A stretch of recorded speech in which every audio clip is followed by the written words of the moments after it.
Hello student, सिद्धांत classes के YouTube channel पे आप सबका स्वागत है। इस क्लास में हम लोग फिजिक्स के एक बहुत ही इम्पॉर्टेंट टॉपिक पे चर्चा करने जा रहे हैं, जो कि फिजिक्स के परीक्षा में बहुत ही ज़्यादा नंबर के क्वेश्चंस आते हैं और काफ़ी स्टूडेंट इससे डरते हैं। ठीक है, तो न्यूमेरिकल्स की हम बात कर रहे हैं, जो कि हर साल फिजिक्स के पेपर में ज़रूर आता है और इसका वेटेज जो होता है पेपर में वो 40% हर साल रहता है, उसे एबव ही होता है यूपी बोर्ड की परीक्षाओं में। जैसा कि पिछले 2 सालों से इसका जो वेटेज है वो 60 टू 70 हो गया है। मतलब 60% या 70% क्वेश्चन न्यूमेरिकल्स आने लगे हैं। ठीक है, तो इसलिए न्यूमेरिकल जो होते हैं बहुत ही इंपॉर्टेंट टॉपिक होता है और न्यूमेरिकल हम बहुत ही आसानी से कर सकते हैं, बहुत ही आसान तरीके से हम कर सकते हैं। अगर आप लोग हमारे वीडियो को आप देखते हैं, अच्छे ढंग से कोशिश करते हैं, तो बिल्कुल आपको न्यूमेरिकल आप खुद लगा सकते हैं। किताब के क्वेश्चंस को देखिए और खुद लगा सकते हैं। हर क्वेश्चंस को हमें बताने की आवश्यकता नहीं पड़ेगी। ठीक है, तो यहाँ पर मैं केवल क्वेश्चन आपको नहीं बताऊंगा, क्वेश्चन लगाया कैसे जाता है, न्यूमेरिकल्स को हल कैसे किया जाता है, मैं इस पर चर्चा करूंगा। ठीक है, वीडियो स्टार्ट करने से पहले आप लोग इस वीडियो को ज़्यादा से ज़्यादा लोगों के पास शेयर कर दें। अगर चैनल को आप लोग सब्सक्राइब नहीं किए हैं तो सब्सक्राइब कर लीजिए और लाइक बटन जरूर दबा दीजिए। ठीक है, चलिए इस क्वेश्चन पे चलते हैं। क्वेश्चन हमारा कैसे सॉल्व किया जा सकता है। देखिए, कुछ स्टूडेंट ऐसे होते हैं जो ऐसे क्वेश्चंस को देख करके बड़े आसानी से वो सॉल्व कर ले जाते हैं। ठीक, उनके लिए मैं केवल बात नहीं कर रहा हूं, मैं और भी ऐसे स्टूडेंट की बात कर रहा हूं जो इस क्वेश्चन को पढ़ करके कुछ भी जान नहीं पाते हैं। ठीक, जो स्टूडेंट न्यूमेरिकल के नाम से ही डरते हैं, उनका डर कैसे गायब होगा। आप अगर देखते होंगे तो कई सारे स्टूडेंट होते हैं क्वेश्चंस को पढ़ते हैं और तुरंत लगाना चालू कर देते हैं। कई सारे स्टूडेंट होते हैं क्वेश्चन को देखकर ही डर जाते हैं। तो जो स्टूडेंट क्वेश्चन को देखकर डर जाते हैं, ठीक है, उनके लिए मैं ये कहना चाहूंगा कि आप क्वेश्चन को आराम से पढ़िए, एक एक शब्द का मतलब इसका निकालिए, क्या कह रहा है ये। अगर एक एक शब्द का मतलब निकालेंगे और क्या कह रहा है ये आपको समझ में आएगा, तब आप सॉल्व कर पाएंगे। दूसरी बात, इंपॉर्टेंट बात होती है कि न्यूमेरिकल्स करने से पहले उस चैप्टर के थ्योरी आपको आना ही चाहिए। अगर आपने थ्योरी नहीं पढ़ा है, थ्योरी आपको नहीं आता है, तो न्यूमेरिकल भूल जाइए, आपको न्यूमेरिकल नहीं आ सकता है। थ्योरी का मतलब उसका मेन सूत्र होता है, सूत्र की मैं बात कर रहा हूं। ठीक है, तो चलिए क्वेश्चन पढ़ते हैं और मैं उन स्टूडेंट को ध्यान में रखते हुए मैं पढ़ा रहा हूं, वीडियो बना रहा हूं, जो स्टूडेंट न्यूमेरिकल के नाम से डरते हैं या न्यूमेरिकल लगा नहीं पाते हैं। ठीक है, अच्छा, कुछ स्टूडेंट ऐसे भी होते हैं जो कैलकुलेशन से डर जाते हैं, कैलकुलेट नहीं कर पाते हैं, तो उनके लिए भी कोई दिक्कत नहीं, मैं वीडियो में बताऊंगा। धीरे धीरे उनका कैलकुलेशन भी प्रॉब्लम भी दूर हो जाएगी। ठीक है, चलिए क्वेश्चन करते हैं। क्या कहा जा रहा है, वायु में एक दूसरे से, मतलब मुझे समझना है, वायु में यानी वायु है कहीं पर, एक दूसरे से 30 सेंटीमीटर की दूरी पर, ये 30 सेंटीमीटर दूरी की बात की जा रही है, रखे 2 छोटे आवेशित गोलों। ये क्या है, दूरी है, तो दूरी को किसे प्रदर्शित करते हैं। अगर हम पहले चैप्टर की बात करें जहां आवेश की बात की जाती थी, वहां दूरी को किसे प्रदर्शित करते हैं, आर से प्रदर्शित करते हैं। तो ये कितना दिया हुआ है, 30 सेंटीमीटर दिया हुआ है। ठीक, 2 छोटे आवेशित गोलों पर क्रमशः 2 × 10⁻⁷ कूलाम तथा 3 × 10⁻⁷ कूलाम आवेश है। यानी 2 छोटे गोले हैं, उन पर आवेश कितना है, इतना है। इसका मतलब हम लिख सकते हैं Q1 = 2 × 10⁻⁷ कूलाम और Q2 = कितना होता है, दिया है क्वेश्चन में 3 × 10⁻⁷ कूलाम। ठीक, फिर कह रहा हूं उनके बीच कितना बल है, यानी उनके बीच बल पूछ रहा है, तो F = कितना लगा सकते हैं, क्वेश्चन मार्क लगा सकते हैं। मतलब जो पूछा जाएगा उसे भी हमें यहां पर नोट कर लेना चाहिए। तो कितना बल को हम किससे प्रदर्शित करते हैं, F से प्रदर्शित करते हैं। इसीलिए कहा जाता है कि पहले आपको थ्योरी आनी चाहिए। आपने कूलाम का नियम अगर पढ़ा है तो कूलाम के नियम के अनुसार ये आपको समझ में आ जाएगा, और नहीं पढ़ा है तो आप प्लेलिस्ट में जाइए, वहां पर पहले चैप्टर के 12-13 वीडियो बनाए गए हैं, उस सारे वीडियोज को आप देख लीजिए, आपका क्लियर हो जाएगा। ठीक, अब एक और तो नॉर्मली हमने इन सब चीजों को लिख लिया। अब यहां पर देख रहे हैं r बराबर 30 सेंटीमीटर दिया हुआ, जबकि हर मात्रक को हमें यमकेएस पद्धति में रखना चाहिए, मतलब मीटर किलोग्राम सेकंड। तो ये सेंटीमीटर में दिया हुआ है, तो सेंटीमीटर को मीटर में बदलने के लिए क्या करना चाहिए? सेंटीमीटर को मीटर में बदलने के लिए क्या करना चाहिए? 100 से भाग करना चाहिए। ठीक, ये हमारा हो गया मीटर में। अब अगर हम 30 में 100 से भाग करेंगे तो क्या होगा? देखिए अभी कैलकुलेशन में जो प्रॉब्लम है वो भी आपको सॉल्व करके दिखा रहा हूं। इस 30 में अगर हम आपसे पूछे कि दशमलव कहाँ है, तो आप कहेंगे 30 10 ऐसे लिखा हुआ है। 100 से भाग कर रहे हैं, जब भाग करेंगे तो दशमलव हमारा किस साइड में खिसक कर जाएगा? बाएं साइड में खिसक कर जाएगा। तो कितने स्थान? जितने जीरो थे, 1 2 2 जीरो है, 2 स्थान खिसक कर आएगा, यानी दशमलव 3 के पहले हो जाएगा। ठीक है, यानी 0.30 मीटर ये हमारा दूरी दिया हुआ है। अगर आप सेंटीमीटर में जो दिया इसे रख देंगे तो हमारा गलत हो जाएगा, क्योंकि हम केस पद्धति में यानी एसआई पद्धति में हमारा मात्रक होना चाहिए। और ये हमारा एसआई पद्धति क्या ही है? कूलाम, लेकिन ये हमारा क्या था? सेंटीमीटर में था, सीजीएस में था, इसको मीटर में बदलना पड़ा। ठीक, ऐसे छोटे छोटे कई पॉइंट को आपको याद रखना होता है। जैसे आपको याद रखना चाहिए 100 सेंटीमीटर बराबर क्या होता है? 1 मीटर। इसका मतलब हुआ कि अगर सेंटीमीटर 100 सेंटीमीटर रहेगा तब 1 मीटर हम उसे लिख सकते हैं। यानी अगर सेंटीमीटर को मीटर बदलना है तो 100 से भाग करेंगे, क्योंकि देखिए 100 बटे में चला जाएगा। और अगर मीटर को यानी इसको इसमें बदलना है तो 100 का गुणा कर देंगे। क्लियर है? यानी अगर ऐसे बदलना मीटर को सेंटीमीटर में तो 100 का क्या करेंगे? गुणे का चिन्ह लगाएंगे। और इधर से इधर बदलना है तो क्या करेंगे? भाग का चिन्ह यानी भाग कर देते हैं। ये ऐसा कोई सूत्र नहीं कि जो आपको बार बार मतलब लिख करके नोट करके ही याद करें। आप इसको याद कर लीजिए, बार बार क्वेश्चंस में आपको मिलता रहेगा। और हाँ, एक भी पॉइंट आपको छोड़ना नहीं है कि इसको हम बाद में कर लेंगे, नहीं कर पाएंगे आप, और हर न्यूमेरिकल आपके लिए प्रॉब्लम क्रिएट करेगा। ठीक, चलिए इतना हमने नोट कर लिया। हमें यफ ज्ञात करना था। अब हम सोचते हैं यफ मतलब क्या? वैद्युत बल। कितना बल? वैद्युत बल का हमने कौन सा चैप्टर सूत्र पढ़ा है? कूलाम का नियम पढ़ा था। कूलाम का नियम का सूत्र है F equal to 1/4 pi epsilon 0। F equal to 1/4 pi epsilon 0 into Q1 Q2 बटे R स्क्वायर। ठीक, इसी को हमें हल करना है। चलिए हल करते हैं। ये जो 1/4 पाई एप्सिलॉन 0 इसका मान होता है 9 × 10 के घाते 9। अगर नहीं पता आपको तो पहला वीडियो कूलाम का नियम जरूर देखिए प्लेलिस्ट में जा करके। ठीक है, तभी आपको समझ में आएगा। 9 × 10 के घाते 9।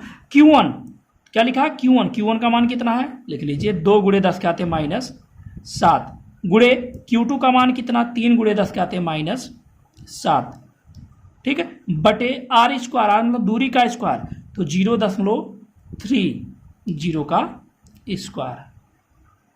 अच्छा, कई सारे स्टूडेंट होते हैं, कई सारे स्टूडेंट को हमने देखा है जो वैल्यू ही नहीं पुट कर पाते, मान ही नहीं रख पाते हैं। अगर ऐसे स्टूडेंट आप भी हैं कि आपको भी वैल्यू रखने में दिक्कत होती है, मान रखने में दिक्कत होती है, तो कमेंट करके बताइए। आपके लिए एक अलग भी स्पेशल वीडियो मैं बना दूंगा जिसमें आपकी ये प्रॉब्लम सॉल्व हो जाएगी। बहुत ही छोटी प्रॉब्लम है, आप कोशिश करके देखिए, इसी से भी आपको समझ में आ सकता है। ठीक है, चलिए आगे हल करने की कोशिश करते हैं। अब देखिए 9 गुणे और 3 दूनी कितना हो जाएगा? 6, 2 तिहाई 6। गिनतियों का गुणा हमने एक साथ कर लिया और गुणे 10 की घात कितना लिख सकते हैं? देखिए ये 9 है, ये -7, ये -7 है, तो 9 में से 7 गया 2। ठीक है, अब 2 यहाँ पर कैसा रहेगा हमारा? प्लस में, और 2 - 7 यानी कितना? 2 - 7 यानी कितना बचेगा? -5 बचेगा। जब आधार बराबर होता, गणित का नियम है, जब कभी भी आधार बराबर है, मतलब ये आधार है ना, तो घातों को क्या करते हैं? जोड़ लेते हैं, यानी 3 2 5 और 7 12 जुड़ जाता। लेकिन यहाँ भी जोड़ ही रहे हैं। यहाँ पर देखिए 9 -7 आप कहेंगे घटा दिया, क्योंकि ये माइनस का चिन्ह पहले से था तो घटा दिया। ठीक है, तो ये हमारा हो जाएगा। बटे में आ जाते हैं, ये कितना लिखा? 0.30 का होल स्क्वायर। देखिए दशमलव की संख्या जब आती है तो आप लोग बहुत से लोग प्रॉब्लम फील करते हैं। मैं कहूँगा आप कि दशमलव की टेंशन छोड़ दीजिए। ये कितना लिखा? 30, अच्छा 0.30 का मतलब हम 0.3 सोच सकते हैं केवल, तो 0.3 समझिए इसको। 3 का स्क्वायर कितना होता है? 9 होता है। 9 लिख लिया हमने। दशमलव के बाद अभी कितने अंक थे? 1, जब हमने 3 माना था तब कितने अंक है? 1। अब स्क्वायर करेंगे तो दशमलव के बाद कितने अंक होने चाहिए? 2। तो इसका मतलब है इधर से गिनेंगे 1 2, यहाँ दशमलव लगा देंगे। 0.09 इसका स्क्वायर यानी इतने का स्क्वायर हो गया। फिर से एक बार बता रहे हैं, जब 0.3 का स्क्वायर करना पड़ेगा, दशमलव को आप भूल जाइए। 3 का स्क्वायर कितना हो गया? 9। अब दशमलव के बाद अभी 1 अंक है, दशमलव के बाद कितने अंक है? 1 अंक है। अगर 1 अंक है तो यानी स्क्वायर करने पर 2 अंक होने चाहिए। तो इधर से गिना 1 2, यानी यहाँ पर दशमलव लगा दिया। अगर आप इतने का स्क्वायर करना चाहते तो देखिए कैसे करेंगे। 30 का स्क्वायर कितना होता है? 900 होता है। 30 का स्क्वायर कितना? 900। दशमलव के बाद कितने अंक हैं? 2। तो स्क्वायर करेंगे कितने हो जाएंगे? अब 4 हो जाएंगे। 1 था 2, 2 का 4, 3 का 9। ठीक है, इस प्रकार से तो हम लोग क्या कर सकते हैं? 4, अब 4 अंक होना चाहिए। 1 2 3 1 4, यहाँ पर दशमलव लगा देंगे। तो एक प्रकार से यही मान तो हमारा प्राप्त हुआ है। ठीक, चलिए अगले लाइन में सोचते हैं क्या करना चाहिए हमें। हम यहाँ पर देखेंगे दशमलव के बाद कितने अंक है इसमें कितने अंक है? 2 अंक है। और अंश में दशमलव के बाद कितने अंक है? 1 भी अभी नहीं दिख रहा है, तो पहले गुणा कर लेते हैं। 54 हो गया।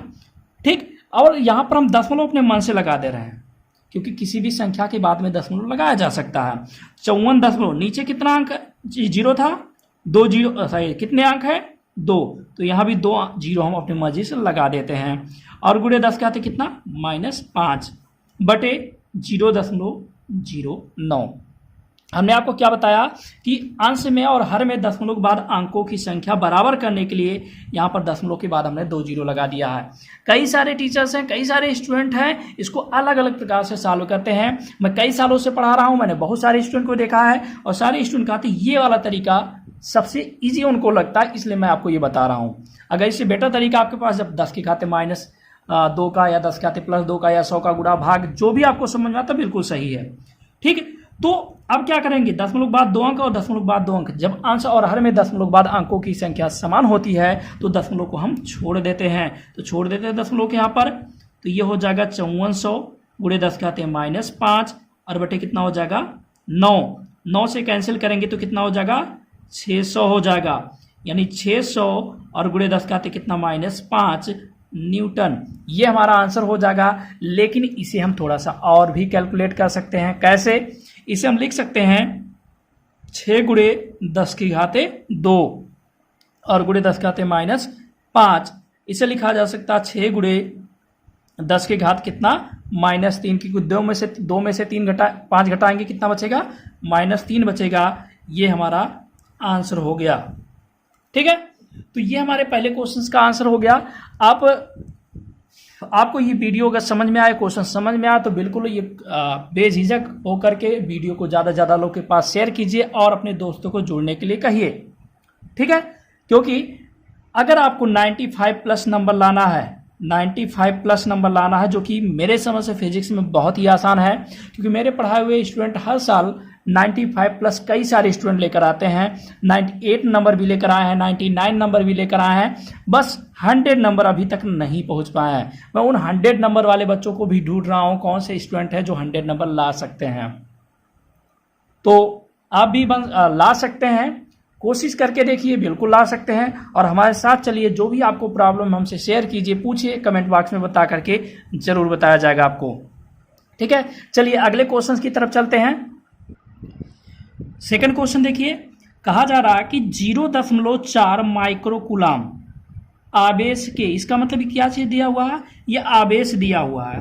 तो हम लिख लेते हैं Q1 = 0.4, क्योंकि आवेश को किससे प्रदर्शित करते हैं? Q1 से प्रदर्शित करते हैं, Q से प्रदर्शित करते हैं। यहाँ लेकिन 2 आवेश की बात की जाएगी, इसलिए Q1 और Q2 करके लिख लेंगे हम। ठीक है, हमने आपको बताया, क्वेश्चन को आराम से पढ़िए क्या कह रहा है।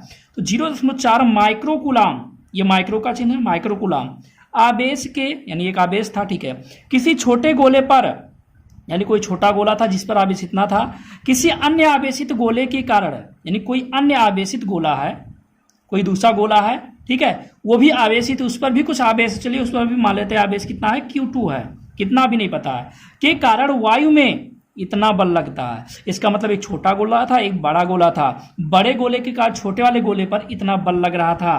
तो दो आवेशों के बीच बल को हम F से डिनोट करते हैं। F का मान कितना 0.2 न्यूटन लिख देते हैं। ठीक है। यदि दूसरे गोले पर 0.8, अब बताया जा रहा है ना, दूसरा गोला जो है उस पर 0.8 माइक्रो कूलाम आवेश हो, ठीक, दूसरे पर इतना आवेश हो, तो अब बात की बात करते हैं पहले एक बार फिर से। ये हम क्वेश्चन में कहा जा रहा, मैंने जैसे कहा कि क्वेश्चन को आप आराम से पढ़िए, समझने की कोशिश करिए क्या कर रहा है। जैसे आप कभी कहानी पढ़ते हैं, कोई भी कहानी पढ़ते हैं, कहानी की में जो बताया जा रहा है वो हमको तुरंत समझ में आता है। क्यों? क्योंकि वो भाषा बहुत ही आसान होती है, वो हमारे लेवल की हम लोग तुरंत समझ जाते हैं, क्योंकि ऐसे बहुत सारे शब्दों को हम पहले से जानते हैं। यहाँ पर आप अगर शब्दों को जोड़कर सेंटेंस पूरा नहीं पढ़ेंगे, यानी आपका ये भी माना जाएगा कि आपका हिंदी भी वीक है, आपको हिंदी भी अच्छे ढंग से नहीं आता है अगर आप इसे नहीं समझ पा रहे हैं। क्योंकि ये बहुत कठिन क्वेश्चन नहीं है, ये बहुत ही सिंपल सा क्वेश्चन है। चलिए, कहा जा रहा है तो दोनों गोलों के बीच कितनी दूरी है, मतलब क्या पूछ रहा है, कितनी दूरी, यानी क्या दूरी। दूरी को किससे प्रदर्शित करते हैं, आर से प्रदर्शित करते हैं, आर हमसे पूछा जा रहा है। ठीक, अब हम सोचते हैं कोई सूत्र, अच्छा यहाँ बल की बात की जा रही है, यानी बल वाला सूत्र लगाना चाहिए। बल वाला सूत्र क्या है, 1/4 pi epsilon 0 into Q1 Q2 बटे R स्क्वायर, यही है कि नहीं है। अब यहाँ पर हम सब मान रखते हैं, कौन कौन सा मान, जो मान यहाँ पर दिया हुआ है। चलिए रखते हैं, F का मान कितना है, F का मान 0.2 इक्वल टू 1/4 पाई एप्सिलॉन 0 का मान कितना, 9 गुणे 10 क्या आते 9 गुणे Q1 का मान कितना है। अच्छा, एक प्रॉब्लम आपको और दिख रहा है, ये माइक्रो कूलाम है, तो इस माइक्रो कूलाम को हमें बदलना पड़ेगा कूलाम में। 0.4 गुणे 10 क्या आते -6 कूलाम। आपको याद रखना चाहिए, एक माइक्रो कूलाम बराबर होता है 10 के आते -6 कूलाम। मतलब माइक्रो शब्द को अगर हटाएंगे तो माइक्रो मतलब होता है 10 के आते -6। इसका हम आपको एक वीडियो, एक ट्रिक बनाकर दे देंगे। कभी भी इन मात्रकों को माइक्रो, नैनो, पीको, मिली, किलो, किसी को भी चेंज करने में आपको प्रॉब्लम नहीं होगी। ठीक है, लेकिन तब तक आप लोग धैर्य रखिए, इसको पढ़िए, इसी अनुसार सीखने की कोशिश कीजिए। 0.8 गुणे कितना 10 के आते -6 कूलाम। अब ये मान यहाँ पर रखते हैं, Q1 के स्थान पर 0.4 गुणे 10 के आते -6 गुणे 0.8 गुणे 10 के आते -6, ये किसका मान है, Q2 का मान है, बटे R स्क्वायर। ठीक है, इसके बटे में कितना था, 1 था। हमको क्या ज्ञात करना, R ज्ञात करना। इसका मतलब 3 गुणा कर देते हैं। जब इसका गुणा यहाँ पर करेंगे तो यहाँ पर हो जाएगा R स्क्वायर, लेकिन हमको ये 0.2 यहाँ नहीं चाहिए, तो इसका मतलब इसको पक्षांतर करके यहाँ कर सकते हैं। मैं 2 लाइन या 3 लाइन एक साथ करने की कोशिश कर रहा हूँ पक्षांतर, जो कि कुछ लोगों को दिक्कत हो सकती है, लेकिन आप जानते हैं इसका गुणा इसके साथ, इसका गुणा इसके साथ, तो 1 का गुणा इसके साथ करेंगे तो सेम यही रह जाएगा। इसका गुणा इसके साथ करेंगे तो समझ सकते हैं कि R स्क्वायर यहाँ पर आ जाएगा। लेकिन इस 0.2 को पक्षांतर भी तो करना है, इसे अगर पक्षांतर करेंगे तो बटे में आ जाएगा। इसलिए हम अगली लाइन में लिख रहे हैं R स्क्वायर इक्वल टू 9 गुणे 10 के आते 9 गुणे 0.4 गुणे 10 के आते कितना -6 और गुणे 0.8 गुणे 10 के आते -6 और बटे कितना 0.2। ठीक, ये पक्षांतर हो गया। अब दशमलव की प्रॉब्लम कैसे सॉल्व करें। अंश में देखिए दशमलव बाद कुल कितने अंक हैं। अंश में अगर देखेंगे तो दशमलव बाद 1 और 1 अंक यहाँ पर, यानी कुल कितने अंक हैं, 2 अंक है। हर में दशमलव बाद कितने अंक, 1 अंक है। अगर हर में भी दशमलव बाद 2 अंक होता तो दशमलव को हम छोड़ सकते थे, तो यहाँ पर एक 0 तो लगा ही सकते हैं। आपको पता होगा कि ऐसी कंडीशन में दशमलव के बाद चाहे जितने 0 हम लगाना चाहें लगा सकते हैं। अब देखेंगे दशमलव के बाद 1 अंक यहाँ पर, 1 अंक यहाँ पर, यानी अंश में कितने अंक हैं, 2 अंक हैं। हर में कितने अंक हैं, 2 अंक हैं। तो दशमलव अब हम भूल जाएंगे, दशमलव हम छोड़ देंगे, दशमलव छोड़ देंगे। आप मान लेते हैं दशमलव खत्म हो गया, यहीं पर मान लेते हैं, अगली लाइन हम नहीं लिख रहे हैं। अब 4 के नियम 4 और 4 पंचे 20 होता है। ठीक, चलिए हमने लिख लिया। अब हम इसका गुणा करते हैं, क्योंकि अब 5 तो काट नहीं सकते, 5 से इसको भी नहीं काट सकते, इसको भी नहीं काट सकते हैं, तो गुणा करते हैं। तो चलिए गुणा करते हैं। 8 का गुणा करेंगे किसमें, 9 में, क्योंकि ये 8 है, 0.8 नहीं है। 8 9 72 बटे 5। ठीक, गुणे 10 की घात कितना, देखिए यहाँ पर कितना 9 है, यहाँ पर कितना 6 है, तो हम लिख लेते हैं 9 में से 6 गया और फिर -6। अब इसको हल करेंगे कितना आएगा, 9 में से 6 गया 3 -6 यानी कितना -3, यानी कि हम -3 यहाँ पर लिख सकते हैं। तो आर स्क्वायर इक्वल टू कितना हुआ 72/5 गुणे 10 के आते -3। ठीक है, अभी और आगे हल करने की कोशिश करते हैं। अगर हम 72 में 5 से भाग कर दें तो कैसे भाग करेंगे, तो देखिए 5 करने में 5, ठीक, यहाँ पर कितना बचा 2, ये हो गया। अब अगर ऐसे सोचेंगे 2 यहाँ पर तो 22 हो गया। ठीक है, तो 5 चौक 20 हो गया। ठीक, 20 हो गया। इसके बाद हमारे पास कितना बचेगा, 2 बचा हुआ, तो अब दशमलव लगाना पड़ेगा क्योंकि इसके बाद में कोई अंक था नहीं। ठीक है, तो 2 बचा हुआ तो 2 के बगल में एक 0 लगेगा, 20 हो जाएगा 5 चौक 20 और गुणे कितना 10 के आते -3, ये हमारा हो गया आर स्क्वायर। ठीक, ये सॉल्व करना थोड़ा सा कठिन कुछ लोग को लग सकता है कि इसके आगे कैसे हल करें। चलिए देखेंगे, इसको हम 144 लिख सकते हैं, इसलिए लिख रहे हैं क्योंकि 144 का वर्गमूल हमको पता होता है 12 होता है, और गुणे 10 के हाथ कितना लिखा जाए -4 लिखा जाए। याद रखिएगा, जब हम दशमलव को दाएं साइड खिसकाते हैं तो 10 की घात में माइनस आ जाता है, जितने स्थान खिसकाएंगे उतना माइनस। एक स्थान खिसकाए हैं यानी यहाँ से यहाँ कर दिए, यानी यहाँ कर दिए हैं तो -1 और आएगा, तो -3 पहले से था, -1 और आ जाएगा, कितना हो गया -4 हो गया। यहाँ पर क्या है आर स्क्वायर है। ठीक, चलिए यहाँ सॉल्व कर देते हैं। अब आर बराबर कितना हो जाएगा, अंडर रूट लग जाएगा, कितना 144 गुणे 10 के आते -4। ठीक, अब हल करते हैं, 144 का वर्गमूल कितना होता है 12 गुणे 10 के आते -4 का वर्गमूल 10 के घाते -2 होगा। ठीक, अब हम इसे लिख सकते हैं, इतना हमारा मीटर आया है तो 12 गुणे 10 के आते -2 और गुणे मीटर को सेंटीमीटर बदलेंगे अगर तो 10 के आते +2 लिख सकते हैं। हमने पहले क्वेश्चन में जैसा देखा था 100 का गुणा करेंगे, 100 का गुणा मतलब 10 के आते 2 भी तो होता है, 10 के आते +2 10 के आते -2 खत्म हो जाएगा, बचेगा क्या 12 सेंटीमीटर। यही हमारा आंसर हो गया। ठीक है, अच्छा अगर आप यहां पर छोड़ देते हैं तो बिल्कुल कोई प्रॉब्लम नहीं है, ये भी हमारा बिल्कुल सही है। ठीक, तो ये क्वेश्चन भी हमारा सॉल्व हो गया। अब हम चलते हैं अगले क्वेश्चन की तरफ। अगला क्वेश्चन हमारा क्या है देखते। अच्छा हाँ, एक क्वेश्चन इसमें एक पार्ट और है, दूसरे गोले पर पहले गोले के कारण कितना बल लगेगा। जैसे ये 2 गोला था, एक गोला ये एक गोला ये, इस गोले के कारण इस पर जो बल लग रहा था वो 0.2 था। अब पूछ रहा है इसके कारण इस पर कितना बल लगेगा। तो कूलाम का सूत्र हम लोगों ने तो पढ़ा है यही, F = 1/4πε0 Q1 Q2/r², यानी 2 आवेशों के बीच जो लगने वाला बल है वो दूरी पर निर्भर करता है दोनों आवेशों पर। तो चाहे इसके कारण इस पर निकाले चाहे इसके कारण इस पर निकाले, बल उतना ही रहेगा। ठीक, इसी में मैं एक क्वेश्चन आपको और बता देता हूं, कई साल पूछा गया बहुविकल्पीय क्वेश्चन। कहा जाता है सेम ऐसे ही क्वेश्चन समझ लिए, इसके कारण इस पर लगने वाला बल और इसके कारण इस पर लगने वाले बल का अनुपात पूछ लिया जाता है, बलों का अनुपात। तो ऐसे कंडीशन में अगर आवेश हमारे बराबर है तो बलों का अनुपात 1:1 होगा, क्योंकि जो बल इसके कारण इस पर लगेगा वही बल इसके कारण इस पर भी तो लगेगा।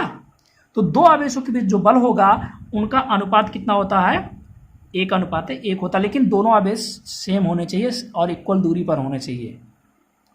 ठीक, तो ये जो सेकंड पार्ट इसका है, सेकंड पार्ट का आंसर क्या होगा 0.2 न्यूटन होगा। ठीक है, तो ये हमारा क्वेश्चन हो गया। हम अगले क्वेश्चन की तरफ चलते हैं। चलिए अगला क्वेश्चन देखते हैं। कहा जा रहा है कि जांच कीजिए द्वारा सुनिश्चित कीजिए कि ये मान जो है ये विमाहीन है।